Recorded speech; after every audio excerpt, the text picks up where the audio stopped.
Creo que primero hay que aclarar que el informe trimestral de Banxico corresponde al cuarto trimestre del año pasado. Entonces, las amenazas que se observaban en el panorama internacional no incluían estas cosas que acabas de mencionar sobre los aranceles que se han ido anunciando pues desde el 20 de enero ya de manera más formal. Claramente pues van en la misma línea, pero uno esperaría que incluso pues en el informe trimestral del primer trimestre, cuando salga, veamos un panorama internacional un poco más negativo. Entonces, de todos modos van en línea y sí, efectivamente, primero que nada, pues se nota la preocupación del banco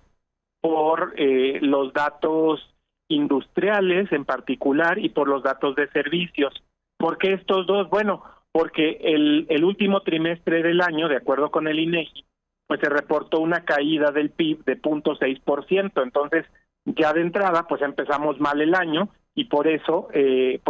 remontar va a ser más difícil y en parte eso explica pues la proyección a la baja que hacen.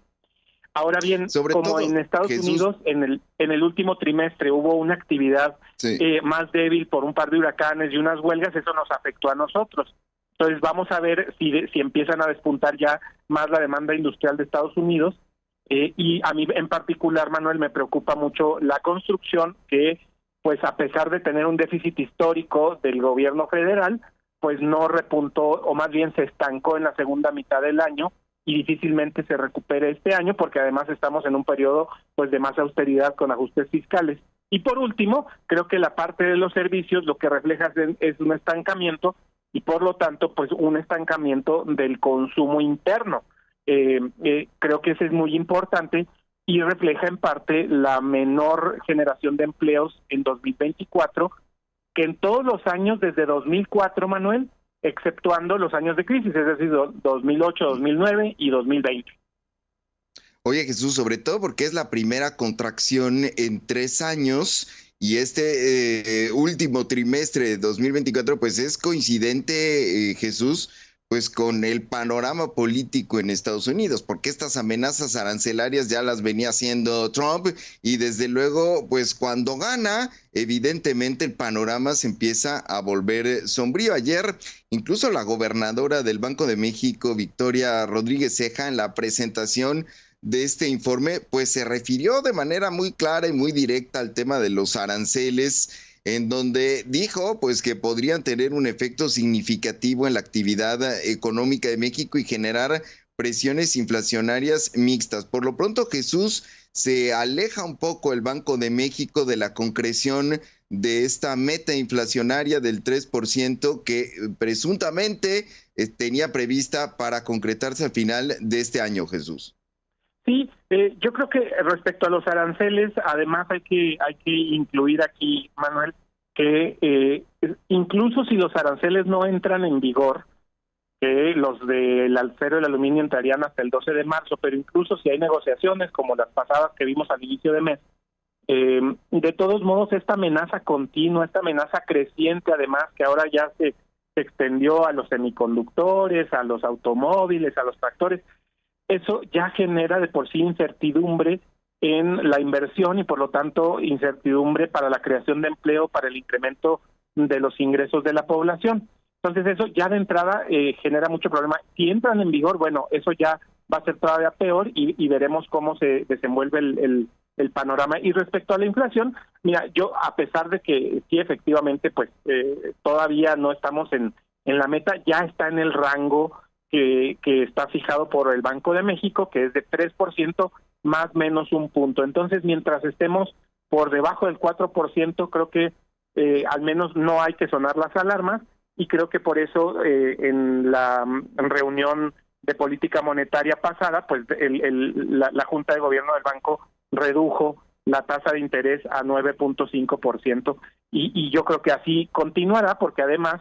pues el efectos de la depreciación del tipo de cambio, pues también le pegan a la inflación, porque ha crecido en los últimos años más el consumo de bienes importados que el consumo de bienes nacionales. Entonces, si se deprecia la moneda, pues tendremos más inflación importada y eso también le afecta a la población. Entonces ahí la Junta de Gobierno y la gobernadora, pues por eso han continuado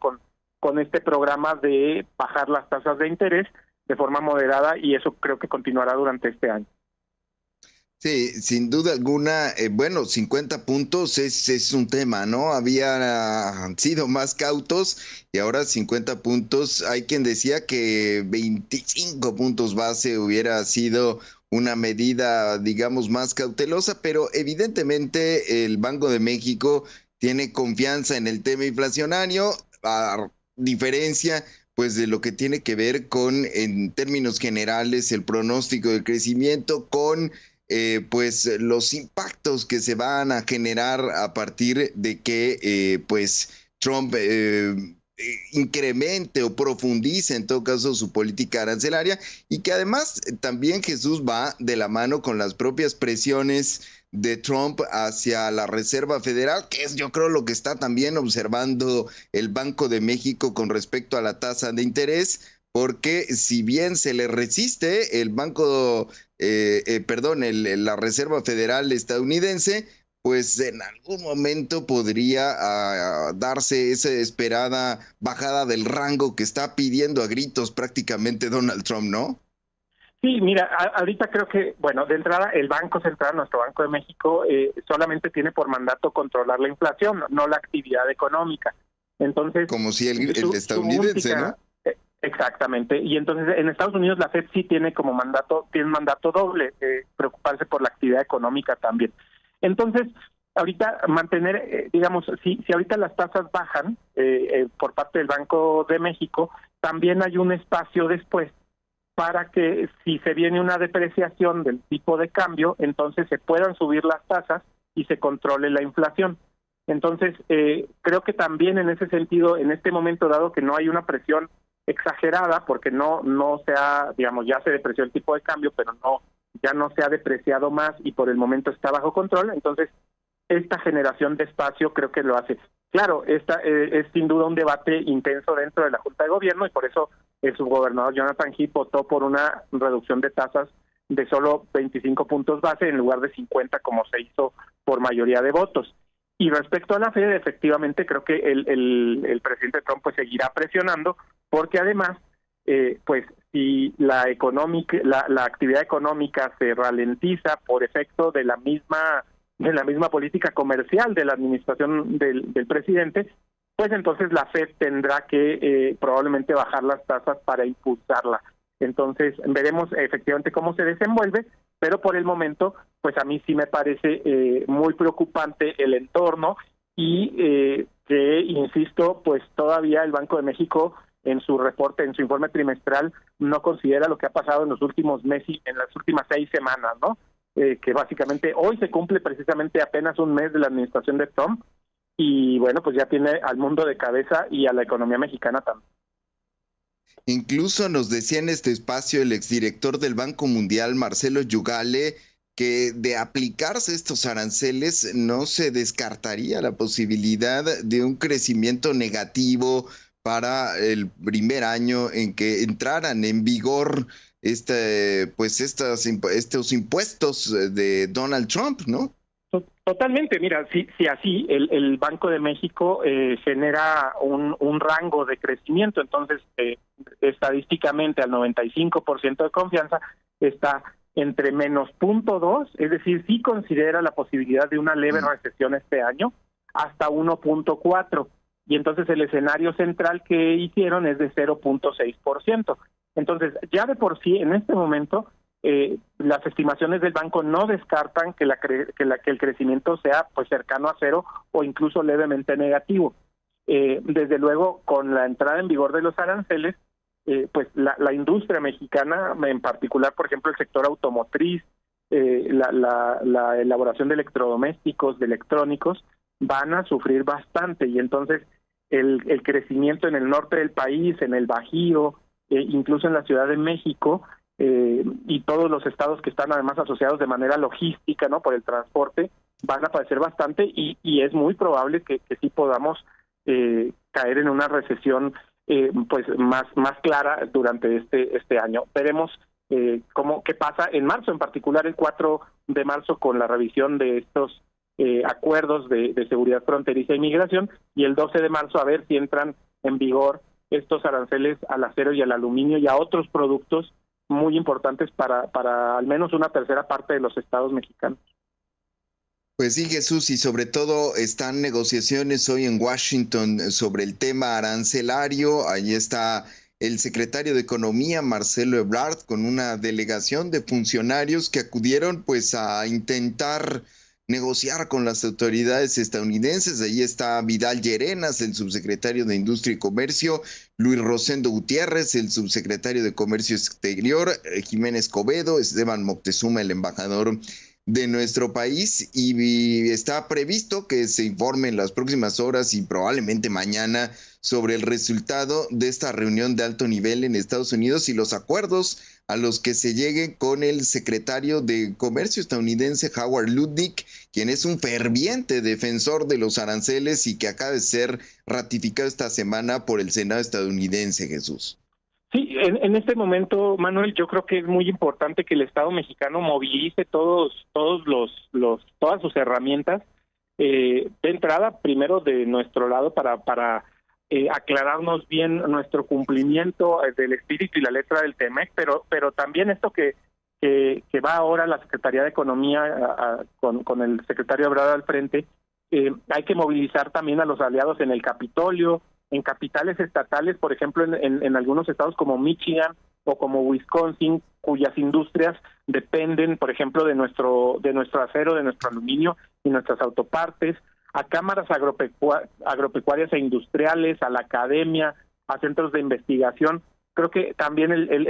directamente con la Casa Blanca y desde luego con el Departamento de Comercio, pero también incluso, Manuel, yo creo que hay que empezar a alinear más las estrategias con el gobierno de Canadá, preparar las listas de represalias, en fin. Yo creo que es una tarea bastante grande, bastante compleja la que tiene, claro, la Secretaría de Economía, pero todo el gobierno y todo el Estado mexicano. Creo que hay muchas cosas que se tienen que estar en este momento dialogando, pues para mitigar estas amenazas y de preferencia pues evitar estos aranceles, porque pues como hemos estado platicando en estos minutos, la actividad mexicana, digamos, no está para esta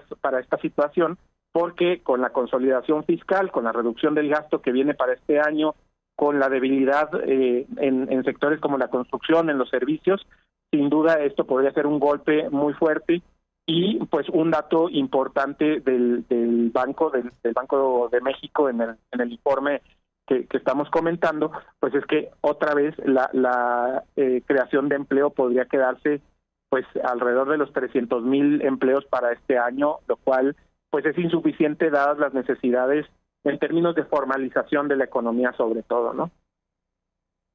Así es, Jesús Carrillo. El Banco Central proyecta entre 220,000 y 420,000 empleos formales afiliados al IMSS, por debajo pues del intervalo anterior que era de 340,000 a 540,000, 340,000 a 540,000. Pues te agradezco, Jesús, esta mañana tu presencia en este espacio y seguimos en comunicación, si me lo permites. Muchísimas gracias a ti por la oportunidad de platicar contigo y con el auditorio, Manuel. Hasta pronto.